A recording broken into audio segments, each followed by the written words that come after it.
What is going on, everybody? Welcome back to the channel, and today I'm coming in with a real late Apex Legends Season 3 review, but due to me leaving for a whole month, that kind of took away from me being able to get this review out a lot earlier. But I was thinking about doing it for Season 2, but I really didn't have too much experience with Season 2 or the game in general, so I didn't feel like I had really a right to be able to review the season. But this season I feel a little bit more confident in my abilities to the point where I'll be able to actually review the season with my eyes rather than seeing out of professional players' eyes. It's funny because I don't have any Apex Legends Season 3 gameplay to put in the background, so you got Season 2 map, but I couldn't, that gameplay from the last video, that was the best gameplay I had. I haven't been able to play too much, but I'm going to try getting on top of getting some more background gameplay for you guys. But anyway, we're going to start off with just the new map. The new map is really good. I did not like it at first. That's just because I loved King's Canyon. I loved the close quarters engagements. But after playing a few more rounds with the new map, I've noticed that I've been able to get a lot more close range engagements than I thought I would. Long range engagements were actually needed for Apex in my opinion, because I really didn't find sniper rifle to be too useful. But now if I get a sniper rifle, I feel like I'm actually able to use it a lot more. And the close range encounters become even more satisfying to come across because of those long range engagements. Now, the new weapon, the charge rifle, I think it's kind of busted right now. I think that it needs a little bit of a nerf, or it needs to be a care package weapon. That's just how I feel, though. Just because personally I feel like it kills you way too quickly, because I've killed people in 3 shots with the charge rifle if they have common armor. I think that's a little bit too powerful, especially if I'm the one getting shot by it. Now for another big thing in this new update, the new character, Crypto. Now, I am not a fan of the new character. I am not gonna lie, I'm not really too big of a fan of him. His abilities he seems like a weaker Bloodhound. I've seen some people do some crazy things with him, but he's just not my cup of tea. And I could see why some people like him, but I personally just am not a fan. I don't like sitting in one place and having to control a drone and being vulnerable. I have played Crypto with a full team of friends, and it's been a little easier because, they've been able to tell me if there's enemies about to engage me or not, or engage the building that I'm sitting in. But it does make it a lot more difficult to play Crypto if you're playing with randoms, because you can get snuck up on pretty easily. Now, the new Battle Pass. This is going to be a bit of a controversial opinion, but I'm not a huge fan of it. I'm not going to lie. There's really only a select few skins that I'm really a fan of here. That Pathfinder skin I like, although I'm not a huge fan of Pathfinder in general. I do like the skin. The skin is really cool looking. I think it's a great addition to the game. The first 3 skins that you unlock in the first legend skins in the first tier that you get, I think the Mirage skin I'm not a fan of. I do not like that Mirage skin.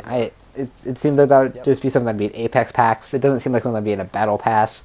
But the Octane and the Bloodhound skin, those are, I'll give those a pass. I'm not a huge fan of those, but there's some people that I've heard that really like them.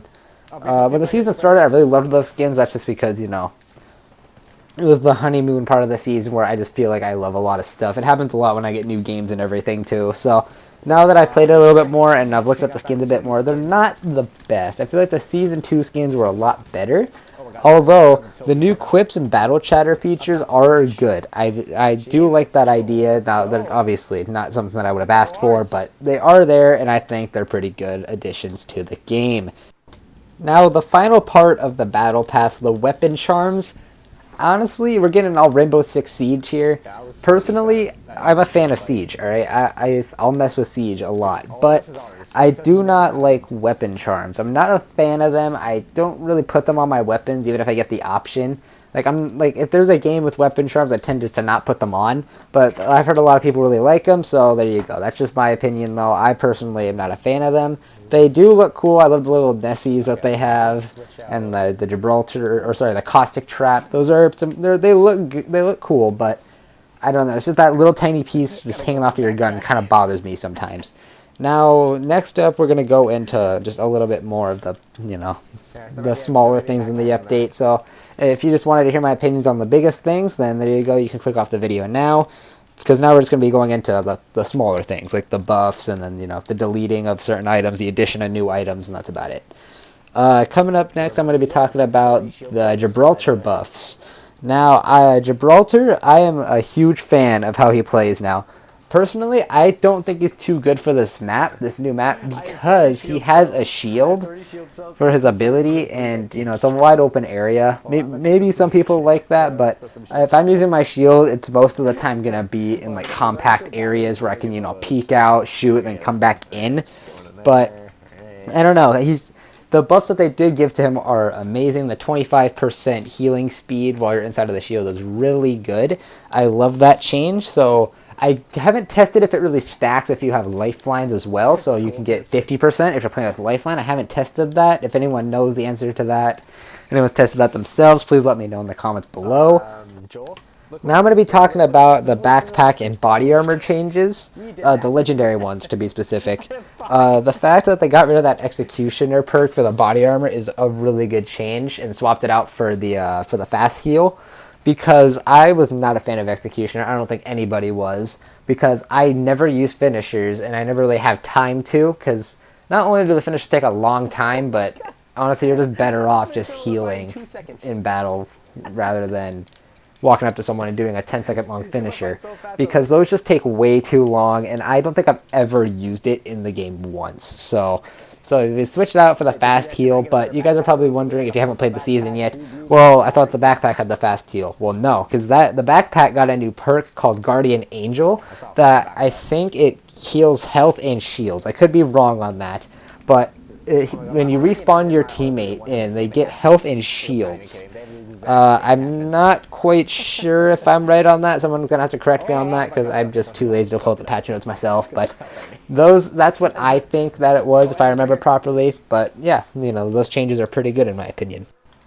Now on to the hop-ups, the double tap and the anvil receiver. These are amazing. I love these new hop-ups. I use them nearly every match that I've played so far that I can get a hold of them. If I find an anvil receiver, I'm immediately looking for an R301 or a what's the flatline? I cannot think of the weapon at first, but yes, those are the two weapons that I've been rocking in my setup now. Before, I used to just pretty much rock the R99, R301 back in Season 2, because that was the meta, At least, that's what I've noticed, at least. The double tap, I've actually been using the scout a lot more too, because that thing does so much damage with the double tap trigger. It is so good at close range. You run out of ammo in your flatline, switch over to the scout, and then just 2-tap them, and then they're downed. It's really good. The Eva is it's okay. I'm just not a fan of shotguns in this game in general, really. If I have to use it, I'll use it, but I'm not a huge fan of shotguns in this game. You just have to get so close to them. So that's why I'm pretty bad with the Eva 8 double tap. I've seen some people do some crazy things with it, though, so that's not to say it's a bad thing. I'm just bad with it. So yeah, that wraps up my thoughts on Apex Legends Season 3. I'm pretty happy about this season. I'm not going to lie, the Battle Pass isn't the greatest. I prefer Season 2. As long as we're not having a Season 1 Battle Pass situation, then it's fine. Let's not have a season like that again. Respawn, please don't. Season 4 Battle Pass should be a lot better than this. This Battle Pass is pretty good. The season overall is pretty good, but I feel like it could be so much better. Overall, I'd give this season a 7 out of 10. Well, I'll go with an 8 out of 10. This season is a pretty good season. If you haven't played Apex Legends Season 3 yet, give it a go. Ditch that old Fortnite game, because is Fortnite dead yet? I sure hope it's dead. I don't think it's dead yet. Game's not ever gonna die. It's gonna be all over the place. But as you can tell, I'm not a fan of Fortnite. But I really hope that that Apex keeps improving the way it's improving now. I know we got a Halloween event coming up, so hopefully we don't have an Iron Crown situation where you have to buy everything. I know that we're getting a Lifeline heirloom. One of the characters that I play the most. So I'm pretty excited about that. We're getting some drumsticks. Hopefully we get that PvE mode that was leaked a little while ago, because that would be really exciting. I was a huge fan of Titanfall's PvE mode, so hopefully it's similar to that. But yeah, that wraps up my thoughts on Apex Legends Season 3. How do you feel about Apex Legends Season 3? Let me know in the comment section below, and I'll talk to you guys on the next stream or video. Goodbye, guys.